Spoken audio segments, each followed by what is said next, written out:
안녕하세요, 제너시스입니다. 자, 여러분 잘 지내셨죠? 데일리 뉴스 시간입니다. 평소하고 조금 다르죠? 라이브도 아니고, 제 얼굴도 안 나오고 그러는데요. 사실은 제 방송을 처음부터 보셨던 분들은 잘 아시겠지만, 제가 원래 이렇게 했었습니다. 기사 하나 이렇게 가져놓고요. 이쪽에 하얀색 이렇게 그때그때 적는 거 해가지고, 하루에 하나씩 제가 데일리 뉴스를 했었어요. 그런데 이제 최근에는 제가 라이브로 많이 했었고, 그 라이브가 이제 주 1회로 좀 줄면서 그 주 1회 했던 영상을 이제 뭐 미니 특강 데일리 뉴스 해가지고 쪼갰었는데, 말이 데일리 뉴스인데 일주일에 제가 기사를 하나만 올리니까 이게 좀 말이 안 맞더라고요. 그래서 중간에 물론 라이브로 하면은 더 좋겠지만, 저도 다른 일정들이 있어서 좀 이게 서로 이게 안 맞으면은 여러분들 더 시간 괜히 뺏고 그럴까 봐서 제가 좀 부득이하게 이렇게 녹화 영상으로 진행을 하게 됐습니다. 아시겠죠? 녹화 영상으로 할 때 아마 제 얼굴이 나오는 경우도 있고 안 나오는 경우도 있을 텐데, 여러분들 그냥 자료에 더 집중하시라고 제가 그냥 안 나오는 걸로 해서 했습니다. 더 그냥 편하게 해야지 좀 여러분들한테 더 유용한 정보를 빨리 전달 드릴 수 있을 것 같아서 이렇게 하는 거니까, 자, 양해 말씀드립니다. 자, 오늘 굉장히 중요하고 반드시 알아야 되는 기사 가져왔는데, 자, 매일경제 기사를 가져왔습니다. 자, 제목을 보시면, 자, 차라리 증여, 이제 바로 이제 들어가는 거죠. 자, 차라리 증여하자. 강남 주택거래 10건 중에 3건. 그래서 이제 매일경제 기사가 나왔는데, 여기 보니까 2020년 6월 8일자 신문이네요. 최근 거죠. 제가 이 기사를 가져온 이유는 정말 많이 봐서 그래요. 이 기사를 2018년 초, 2019년, 2020년 올해 초도 봤거든요. 근데 이게 또 나오더라고요. 왜 그러는지 제가 차근차근 설명해 줄 테니까 한번 따라와 보시기 바랍니다.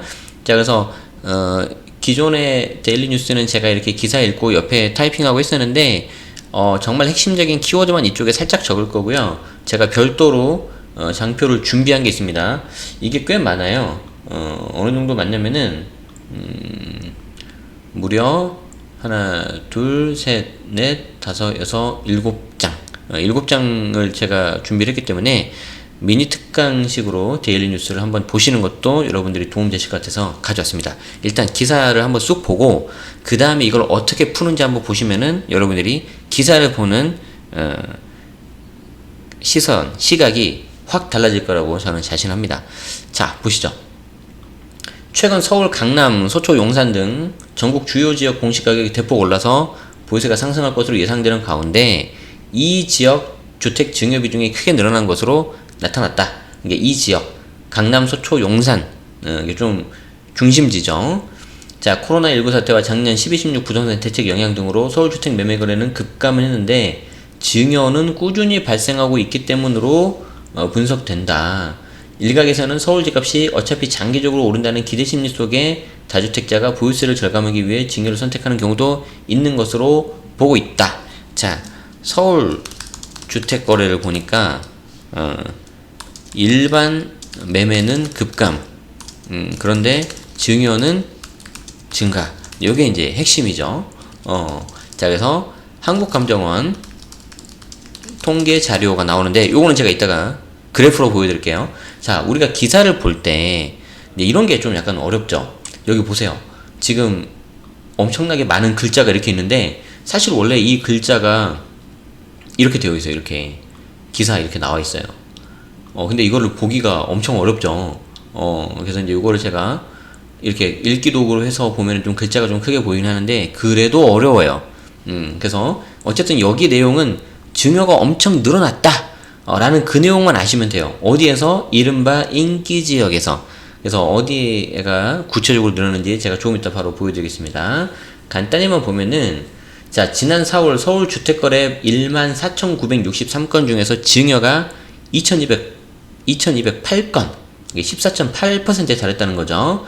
자, 근데 이제 건수 자체는 올해 1월 3월과 큰 차이를 보이지 않았지만, 지난해 12.16 대책 발표 후 거래 절벽 현상이 심해져서 전체 거래 건수가 대폭 줄면서 증여가 차지하는 비중이 확 올라갔다는 거죠. 그러니까 증여는 그대로 가고 일반 매매가 급감했다. 요거예요, 요거 지금. 자, 그래서 이제 밑에 이제 강남, 서초, 용산, 그리고 강동, 성동 이렇게 다 이렇게 올라가고 있다는 내용인데, 조금 이따가 다시 한번 보여드리고요. 자, 전문가들은 그러면 왜 이렇게 증여가 늘어났냐에 대한 해석인데, 똑같아요. 정말 제가 데자뷰를 보고 있는 것 같아요. 2018년에도 그랬고, 2019년에도 그렇고, 2020년도도 지금 마찬가지인데, 자, 지금 우리 여러분들 아시는 것처럼 2020년 6월 달에, 양도세 중과 한시적 유예가 이제 끝나죠. 물론 이제 10년 이상 보유한 주택에 해당되게 되는 거긴 하지만, 그 부분이 끝나기 때문에 이런 지금 이슈가 또 계속 나오는 것 같습니다. 자, 보시면은, 다주택자에 대한 세금 압박이 커지자 보유세를 절감하기 위해서 증여를 선택하는 사례가 계속 생기는 거 아니냐. 즉, 가족 중 한 명 명의로 주택을 여러 채 보유하는 것보다는 여러 명 명의로 나누면 세부담이 확 줄기 때문이다. 그쵸? 이게 이제 첫 번째 이유가 되고, 특히 장기적으로 서울 집값은 우상향할 것이라는 기대와 최고 62%까지 부과되는 양도소득세도 부담이 된다. 그러니 차라리 파느니 물려준다는 심리가 작용하는 거죠. 자, 여기에 대해서 이제 매일경제가 이제 우병탁 세무팀장에게 도움을 받아서 이걸 이제 계산을 해보니까, 자, 여러분들 한번 생각을 해보세요. 상상을 해보세요. 2주택자인 A씨가 여러분이라고 가정을 해보고, 이분이 10년 이상 보유한 서초구에 있는, 강남에 있는 B아파트. 얘가 이제 시세가 20억. 그리고 양도차익이 10억을 가정했을 때, 전세보증금 10억을 끼고 증여했을 경우에, 이제 이걸 부담부 증여라고 하는데, 이때 부담부 증여 세금하고 단순 매도, 양도세 계산을 해봤어요. 이게 이제 하이라이트겠죠. 그래서 단순히 팔았을 때는 양도세가 약 3억 2,950. 그런데 배우자한테 부담부 증여하면 토탈 2억 1,486으로 한 1억 정도 줄어버리죠. 자, 그리고 자녀한테 그냥 증여를 하면은 이때는 3억 6,800 정도가 이제 나온다는 거죠. 자, 여기에 대해서 제가 이제 좀 추가 분석을 해드릴게요. 자, 그래서 이제 이에 대해서 이제 신문 기사는 어떻게 분석을 했냐면, 자, 증여 바람이 오히려 매물 희소성을 높여서 서울 집값을 다시 올릴 수 있는 요인이 될 수 있다고 분석이 나온다 라고 했는데, 이제 이게 어떤 해당 언론사의 색깔인 거죠. 그래서 이렇게 되지 않겠냐 라고 보는 겁니다. 그래서 요거는 이제 여러분들이 이 의견을 받아들일지 말지는 여러분들이 선택하는 건데, 저도 개인적인 의견을 전제로 한다면은 이렇게 될 가능성이 좀 높다고 봐요. 자, 작년 12.16 대책이 발표된 뒤에 완연한 하락세였던 서울주택시장이 최근 회복하는 분위기로 전환되는 상황인데, 시장에 계속해서 매물이 나와줘야지 집값이 안정이 되고 더 이게 내려가잖아요. 그쵸? 그런데 시장에 나와야 할 매물이 증여로 빠져서 희소성이 커지면 정부 의도와 다르게 가격만 오를 수 있다는 얘기다. 그래서 여기 이제 권대중 교수님은 증여로 인해 매물 풍기 현상이 나타날 수 있고 이는 가격을 올릴 요인이 된다라고 이제 설명을 한 거죠. 네. 자, 여기까지 이렇게 내용을 봤는데, 이제 이거를 조금 더 핵심 요약을 좀 보면은, 이제 제가 준비한 자료가 이제 이렇게 되는 거죠. 여기 보시면은 아까 말씀드린 것처럼 크게 늘어난 서울 주택 거래 중 증여 비중. 그래서 용산 이렇게 4.8에서 29%, 성동 6.4에서 26%, 서초구는 21.8에서 30 이렇게 늘어나고 있는데, 이게 좀 그림이 별로 마음에 안 들어요. 그래서 일단 강남권의 증여 증가 기사가 계속해서 나오고 있다. 이거를 여러분들이 메시지를 갖고 있는 상태에서, 자, 이걸 제가 이렇게 좀 표현해 봤어요. 신문 기사에 있는 내용을 바탕으로. 자, 보시면 강남 1월 달에 16%였는데 4월 달에 23%로 됐고요. 단위가 퍼센트입니다. 비율. 서초 전체 주택거래 21.8에서 29.8까지 올라가요.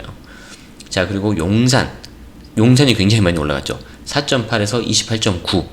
그래서 용산에 대해서는 이번에 나온 그거 있죠, 기지. 그래서 그거 좀 이렇게 개발 호재가 있어서 최근에 이렇게 더 늘어난 것도 아니겠냐라고 이제 신문은 분석을 하는 거죠. 그 외에 강동구는 26.5%, 이제 4월 기준입니다. 4월 기준. 성동은 25.7, 영등포구는 23.4. 그래서 1월 대비 최근 4월에 증여 건수가 확 늘어났던 걸 여러분들이 보시는 것처럼 알 수가 있어요. 그렇죠? 기사 텍스트로 보다가 이렇게 도표로 보니까 훨씬 더 이해하시기가 쉬우신 거죠. 근데 제가 어떤 분이 아마 이런 질문 하실 수도 있어요. 아니, 처음부터 이렇게 하지 왜 그러냐? 일단 두 가지가 있는데, 제가 그 해당 기사에 대한 어떤 원 소스, 출처를 밝혀야 되는 것도 있고, 이렇게 하면은 여러분들이 아마 두 번 정도 보는 효과가 나서 어려운 내용도 쉽게 이해하실 수 있을 것 같다. 자, 계속해서 봅시다. 자, 그래서 기사 핵심 요약 두 번째가 이제 아무튼 이 강남, 서초, 용산 같은 중심 지역에서 4월 징역 건수가 매우 늘어나고 있음을 알 수가 있는데, 여기에 이제 이 기사에서 분석한 이 이유에 대해서 여러분들이 아셔야 돼요. 근데 여기에 제 이유를 또 하나 또 더 넣었어요. 자, 한번 어떤 건지 봅시다. 자, 첫 번째 이유는 보유세요, 보유세. 자, 당연히 증여를 통해서 명의를 분산해버리면은 명의가 나눠지니까 보유세가 되겠죠. 그쵸? 물론 양도를 해서 해당 명의를 아예 없애는 것도 방법인데, 아까 전제 조건이 뭐였어요? 좀 팔기 아까운 녀석들이다. 그런 거죠. 자, 그래서 보유세 절감을 위해서 분할부 증여, 특히 증여를 한다더라. 그래서 증여로 명의 분산하고 여러 명 명의로 나누어서 세부담을 확 줄이는 경우가 있고요. 결정적으로는 집값이 장기적으로는 우상향할 거다라는 이제 기대가 있는 거죠. 그래서 갈로면 간다. 특히 어디가 그래요? 강남권에 있는 녀석들. 이거는 뭐 당연한 거죠. 그래서 특히 이 중에 물건을 갖고 계신 분들은 장기적으로는 좀 갈 거라고 생각하는데, 보유세가 여기 말씀드린 것처럼 부담이 되니까 명의를 분산해 버리는 거죠. 자, 그리고 양도세, 막상 내가 팔려고 봤더니, 보유세 때문에 팔려고 봤더니 양도소득세가 최고 62%까지 세율이 나와버려요. 그러니까 양도세 기본 세율은 6에서 42%인데 3주택 중과인 경우에는 거기에 10%가 아니라 20%포인트가 가산이 돼서 42 더하기 20에서 62까지 나옵니다. 자, 이게 왼쪽에 있는 게 신문 기사에 있던 거고, 신문 기사에 있는 내용을 그냥 그대로 말하면 여러분들이 좀 얻어가는 게 없잖아요. 그래서 제가 여기 하나를 좀 더 가져왔어요. 자, 여기에 일시적으로 조정기, 아까 우리 봤죠? 12.16 대책이 터지고 나서 확실히 확연하게 안정세로 돌아선 주택시장이라고 기사에 나왔고, 여러분들도 그걸 느끼셨을 거란 말이에요. 그런데 여기에 일시적 조정기에 들어가면은 이런 강남권에 집을 갖고 있는 분들은 어찌 보면은 더 좋을 수가 있는 게, 그래, 어차피 나중에 장기적으로 봤을 때는 올라갈 것 같은데 지금 잠깐 조정이 됐다 이거지. 그러면은 상대적으로 낮은 가격에 증여해버려요. 그러니까 어떻습니까? 모든 물건이 다 그러진 않겠지만, 내가 이걸 가지고 있으면 가격이 떨어지면 내 아는 자녀나 배우자한테 증여를 해버리고, 어차피 가지고 있으면은 장기적으로 올라가고, 그러니까 이러나 저러나 이기는 게임이 될 수도 있다는 거죠. 물론 모든 물건이 그렇게 되진 않겠지만. 자, 그래서 이런 분들은 요런 세 가지 이유 플러스 여기에 있는 것까지 해가지고 지금 딱 좋다, 증여하자, 이렇게 된다는 거예요. 아시겠죠? 자, 이제 오늘의 하이라이트죠. 하이라이트. 그럼 실제 세부담이 얼마나 줄어들 거냐. 자, 이걸 이제 봐야 되는데, 제가 이거를 좀 색깔을 좀 할게요. 요걸 제가 색깔을 한다는 걸 안 해놨구나. 자, 여기 보시면은 이런 거를 여러분들이 잘 보셔야 됩니다. 자, 사례 한번 볼게요. 사례. 여러분들 한번 상상을 해보세요. 서초구에 있는 집이고요. 10년 이상 보유를 했다. 10년 이상 보유한 게 이제 올해 6월까지 팔면 양도세 중과가 안 들어가니까 그런 거죠. 자, 그리고 시세는 20억. 그리고 양도 차익 10억. 그러니까 취득가 10억일 때 산 거죠. 그래서 10억 정도가 오른 거예요. 그리고 지금 현재 이 집에 끼어 있는 전세 보증금이 10억이다. 그리고 이 사람이 갖고 있는 주택은 이거 말고 또 다른 데 있어서 2주택이라는 거예요. 그래서 여기 양도세 중과가 들어가면 2주택 중과가 들어간다는 거를 제가 조건을 해야 되니까 이렇게 기사에서 사례로 나온 거죠. 이해되시죠? 자, 여러분이 상상을 하세요. 서초에 20억짜리 집이 있는데 2주택 중과를 맞아야 돼요. 근데 보유세는 계속 나와요. 부담되죠? 어떻게 할까? 자, 세 가지 케이스가 있을 것 같아요. 세 가지 정도 케이스가. 자, 기사에 있는 계산법을 가져왔습니다. 결과를. 자, 그래서 한번 보면은, 자, 첫 번째, 이거 너무 보유세가 너무 세다, 팔자, 이런 분 계시겠죠. 그러면 이제 단순 양도예요. 단순 양도. 이런 경우에 단순 양도라면 이때 세금이 3억 2,950이 나온대요. 자, 그러면 여기 양도 차익 10억이고, 그리고 2주택 중과기 때문에 장특공을 못 받거든요. 그리고 기본세율 10%포인트 가산인데, 지금 요거는 10년 이상 보유했으니까 2주택 중과가 아니라 일반 과세죠. 죄송합니다. 어우, 갑자기 민망해지네요. 지금 굉장히, 얼굴 안 보이면 잘했다. 지금 엄청 빨개지고 있어요, 지금 제가 지금. 죄송합니다. 10년 이상 보유했기 때문에 얘는 일반 과세죠, 일반 과세. 6월 말까지 팔면, 그래서 6월 말까지 팔면은 일반 과세가 돼서 세금이 3억 2,950 나오는데, 왜 이렇게 저도 그 세금이 작나 했어요. 왜 그러냐면은 2주택 중과 나오면은 세금이 더 나오거든요. 제가 2주택 중과 나오면은 이거 어떻게 나오냐면요. 세율이 42%인데 10%가 계산돼서 52가 나오고요. 3,540 빼면은 10억에 빼면은 곱하기 점 52 빼고 3540 하면은 이때는 한 5억 정도 나오네. 그러니까 만약에 중과라면은 이때는 한 5억 정도 나와요. 5억 정도. 어마하죠. 다시 한번 양해 말씀드립니다. 이거 민망해네 진짜. 자, 어쨌든 2주택 중과 5억 정도 이제 세금이 나와서 이제 반 정도가 세금으로 날아가는 그런 상황이었는데, 이제 10년 이상 보유를 했기 때문에 6월 말까지 잔금을 치고 팔면은 일반 과세가 돼서 3억 2,950 정도 나온다는 거죠. 일단 이해되시죠? 자, 이거를 우리 기사에 나온 것처럼 증여를 하는데, 여기 지금 전세보증금이 10억이 끼워져 있기 때문에 요 채무에 대한 부채가 사라져 버리기 때문에 요걸 이제 부담부 증여로 봐요. 나머지 여기에 대해서는 양도세가 나오고 나머지에 대해서는 증여가 나와서 증여하고 양도가 한꺼번에 이렇게 되거든요. 자, 그러면은 이 경우에 만약에 배우자한테 부담부 증여를 한다. 그럼 이때 계산해 보니까 증여세는 6,790이 나오고 이때 양도세가 1억 4,696이 나옵니다. 여기 밑에는 두 번째는 제가 잘 했어요.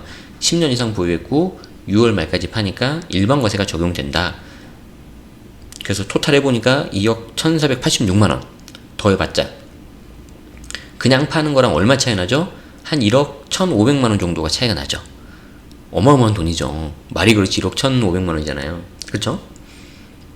자, 그리고 이걸 이제 배우자 부담부 증여하면 이렇게 나오는데, 이걸 그냥 자녀한테 증여를 하면은 이때 이제 증여세 그리고 또 여기 양도세 이렇게 하면은 3억 6,821만원 나오죠. 3억 6,821만원. 아무래도 이제 배우자는 6억까지는 증여세가 안 나오는데 자녀는 그게 아니잖아요. 그렇기 때문에 증여세가 더 많이 나오니까 3억 6,821만원이나 이렇게 나오게 되는 거죠. 자, 여러분들 한번 이 서초에 있는 20억짜리 아파트를 보유세 때문에 양도한다고 가정을 하고, 이때 내가 단순히 그냥 양도를 할 거냐, 아니면 배우자 부담부 증여를 할 거냐, 아니면은 자녀 증여할 거냐. 자, 위에 1, 2, 3 이렇게 세 가지가 있다고 했을 때 여러분들 몇 번 하실 거예요? 몇 번?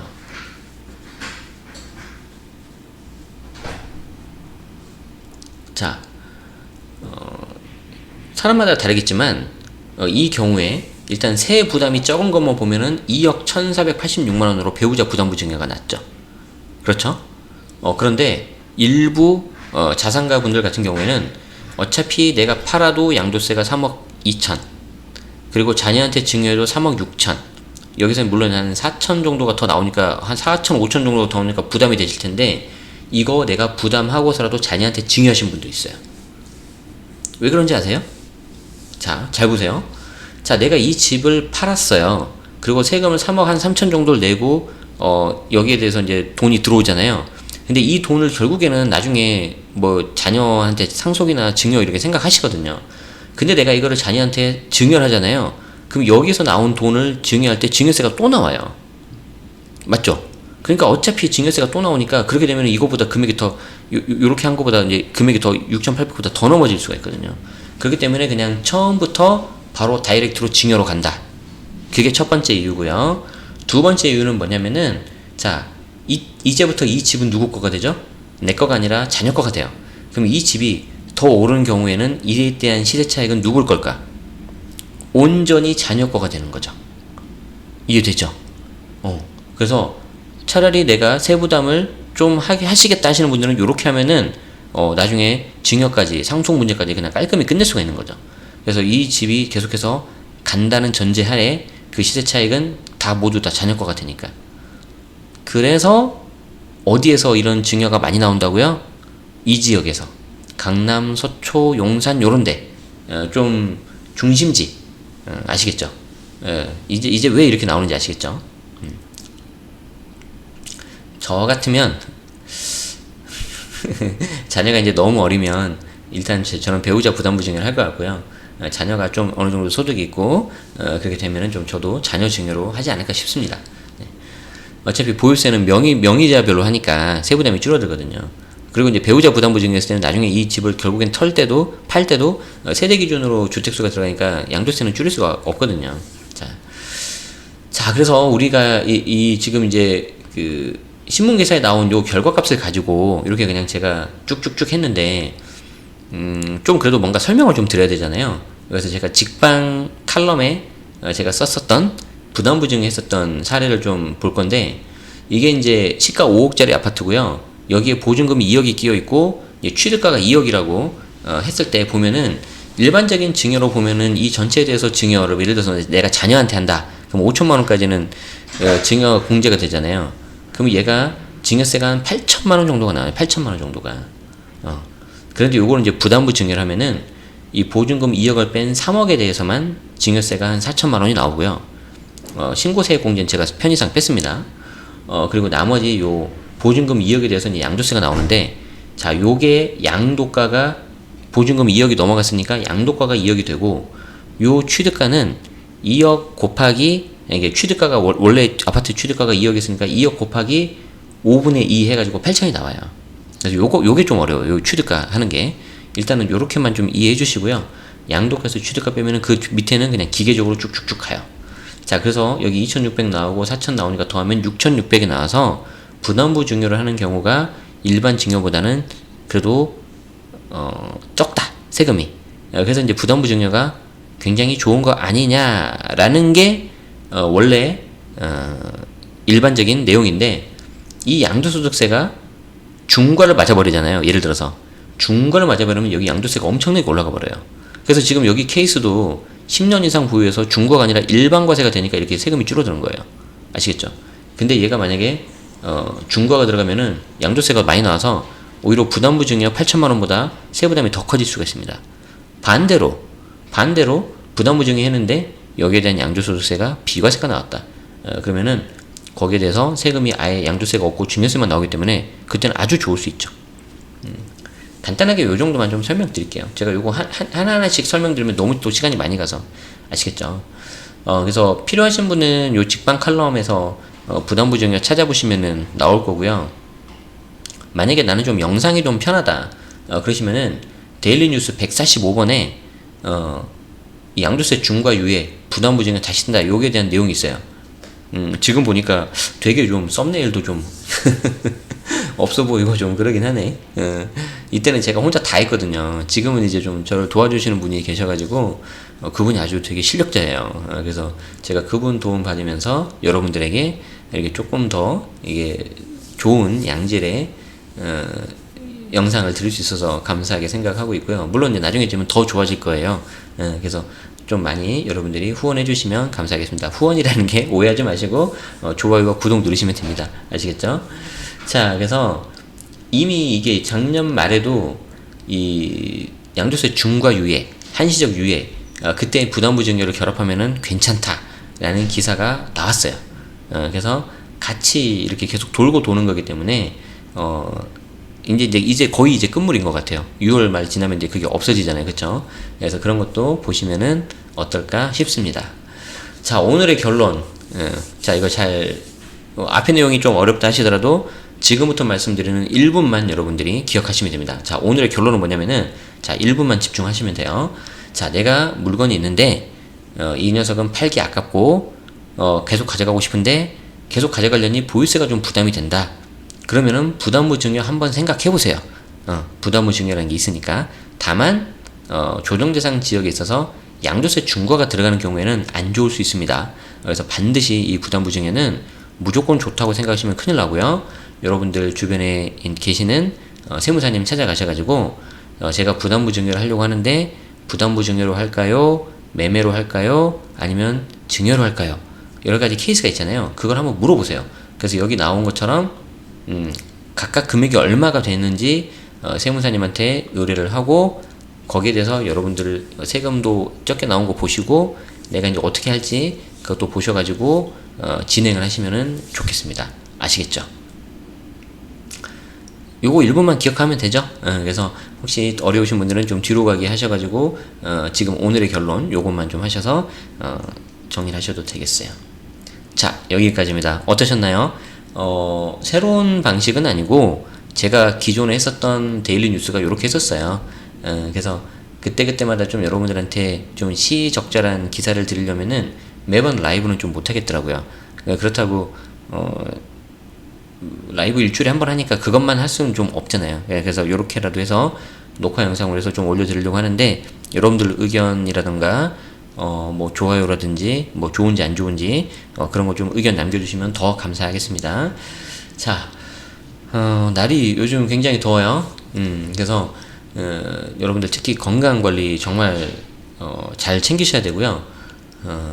저도 요즘에 이제 옷을 더 이제 가볍게 입고 있는데 정말 건강하다는 게 굉장히 좋은 것 같아요. 그래서 아침에 일어나서 그날 일어나면은 오늘 하루 또 내가 선물을 받았구나, 그렇게 생각을 하시고 그 하루를 어떻게 잘 보낼까 하시면 좋을 것 같고, 요즘 저 같은 경우는 제가 원래 아침잠이 되게 많은데 이게 좀 날이 좀 따뜻하면 좀 제가 좀 일찍 일어나요. 가지고 제가 일어나서 한 5시, 5시 반 정도 일어나가지고 운동을 갑니다. 그래서 그런 것도 같이 하고 있으니까 여러분들도 같이 운동도 좀 같이 하시고, 실제로는 같이 못하더라도 그런 것도 좀 하시고 하루를 좀 계획해 보시면 어떨까 싶습니다. 네, 여러분들 제가 늘 말씀드리지만 우리는 행복하기 위해서 투자하는 거예요. 그쵸? 그러니까 투자하시면서 항상 중심을 좀 잘 잡으시고 더 이렇게 잘 하시면 좋겠습니다. 라고 제가 한 말씀 감히 드려봅니다. 자, 오늘 여기까지 하고요. 늘 말씀드리지만 항상 행복하시기 바라겠습니다. 저는 다음에 또 좋은 뉴스로 도움되는 정보로 가져오고요. 저희 매주 금요일 저녁 7시에는 라이브 하니까 그 라이브 때 좀 보시는 것도 좋을 것 같습니다. 네, 이상 지금까지 똑똑해지는 방송 채널 제네시스 박이었습니다. 고맙습니다. 여기서 마칠게요.